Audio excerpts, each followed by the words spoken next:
மாலையும் கழுத்துமாக ஜெயம் ரவி, பிரியங்கா மோகன் திருமண வாழ்த்து சொல்லும் ரசிகர்கள். காதல் மனைவியான ஆர்த்தியை பிரிந்து வாழும் ஜெயம் ரவியும் நடிகை பிரியங்கா மோகனும் மாலையும் கழுத்துமாக இருக்கும் புகைப்படம் வெளியாகியுள்ளது.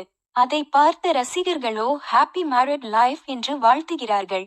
ஜெயம் ரவியும் ஆர்த்தியும் பிரிந்துவிட்டது அனைவருக்கும் தெரியும். ஆர்த்தியை பிரிந்த பிறகு மும்பையில் செட்டில் ஆகியிருக்கிறார் ஜெயம் ரவி. ஆர்த்தியிடம் இருந்து விவாகரத்து வேண்டும் என அவர் தெரிவித்துவிட்டார். கெரியரை பொறுத்தவரை ராஜேஷ் இயக்கத்தில் ஜெயம் ரவி, பிரியங்கா மோகன், யோகி பாபு உள்ளிட்டோர் நடித்திருக்கும் பிரதர் படம் இந்த மாத இறுதியில் ரிலீஸாகவிருக்கிறது. பிரதர் படத்தை இன்ஸ்டாகிராமில் விளம்பரம் செய்து வருகிறார் ஜெயம் ரவி. இந்நிலையில் ரவியும் பிரியங்கா மோகனும் மாலை அணிந்தபடி ஜோடியாக இருக்கும் புகைப்படம் சமூக வலைதளத்தில் வெளியாகியுள்ளது. அதை பார்த்த ரசிகர்களோ ஜெயம் ரவிக்கும் பிரியங்கா மோகனுக்கும் திருமணமாகிவிட்டது என நினைத்து வாழ்த்திக் கொண்டிருக்கிறார்கள். ஒரு சிலரோ திருமண நாள் வாழ்த்துக்கள் என்று கூறியிருக்கிறார்கள்.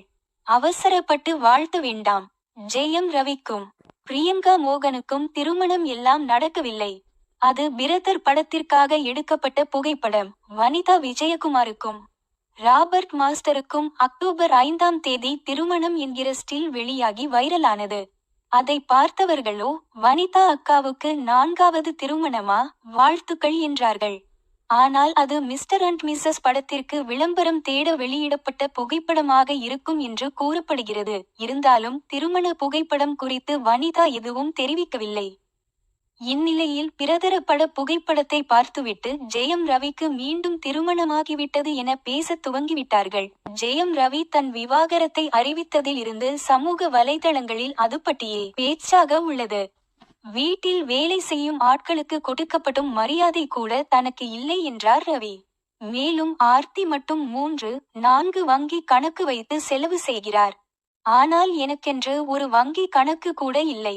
நான் ஏடிஎம் கார்டை பயன்படுத்தினால் ஆர்த்திக்கு தான் மெசேஜ் போகும். மெசேஜ் வந்ததும் கேள்வி கேட்பார். என்னிடம் கேட்டால் கூட பரவாயில்லை, என் உதவியாளர்களிடம் தான் கேட்பார். அது சில சமயங்களில் அவமானமாக இருக்கும் என்று ஜெயம் ரவி தெரிவித்தார்.